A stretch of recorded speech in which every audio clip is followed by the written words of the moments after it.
আসসালামু আলাইকুম প্রিয় বিজ্ঞ আইনজীবী ভাই ও বোনেরা এবং সাধারণ মানুষ।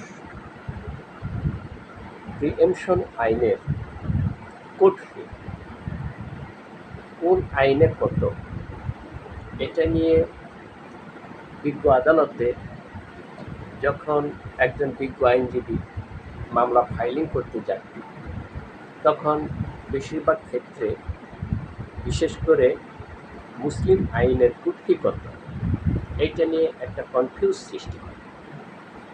তাই এই কোন আইনে কোর্ট ফি কত এই বিষয়ে কিছু কথা বলা জরুরি মনে করেছি।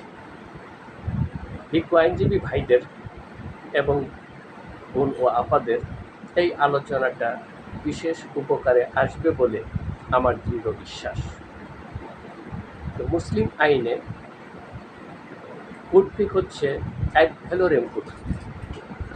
এক ভ্যালোরেম কোর্ট ফি সর্বোচ্চ 40,000, এর সাথে 1870 কোর্ট ফি অ্যাক্ট 35-এর এ ধারা অনুসারে আরও 15% যোগ করে 46,000 টাকা প্রদান করিত।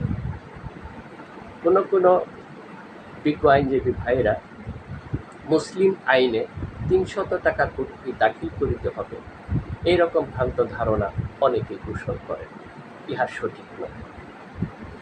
1870 কোর্ট ফি অ্যাক্টের 7 ধারায় বলা হয়েছে এক ভ্যালোরেম কোর্ট ফি।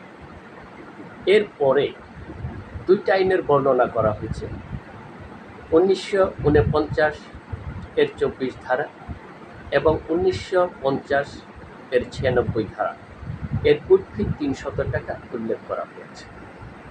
এখন প্রশ্ন হচ্ছে, এই যে দুইটা আইনের 300 টাকা উল্লেখ করা হয়েছে, এই ক্ষেত্রে বিতর্কের কিছু নেই। বিতর্ক সৃষ্টি হয় মুসলিম আইনের কোর্ট ফি নিয়ে। এখানে বুঝতে হবে যে মুসলিম আইন এটা অনেক বছর পূর্বে, প্রায় 1000 বছরের ঊর্ধ্বকাল এই আইনটা তৈরি হয়েছে।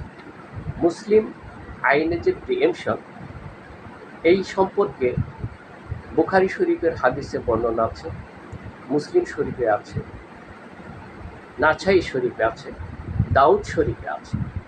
যেহেতু এই আইনটা অনেক আগেই, তখন 1870 সনের কোর্ট ফি অ্যাক্ট যখন হয়, তখন এক ভ্যালোরেম কোর্ট ফি লেখা হয়। আর 1950 এবং 1949 এই আইনটা হয়েছে অনেক পরে, যার দরুন পরবর্তীতে এই দুইটা আইনের কথা কোর্ট ফি অ্যাক্টে, যেহেতু কোর্ট ফি অ্যাক্ট হয়েছে কোর্ট ফি অ্যাক্টে এটা সংযোজন করা হয়েছে, নির্দিষ্ট করে দেওয়া হয়েছে।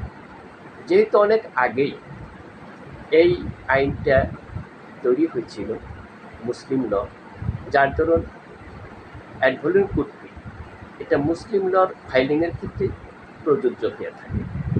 আশা করি বিজ্ঞ আইনজীবী ভাই বোনেরা বিষয়টি উপলব্ধি করতে পেরেছে।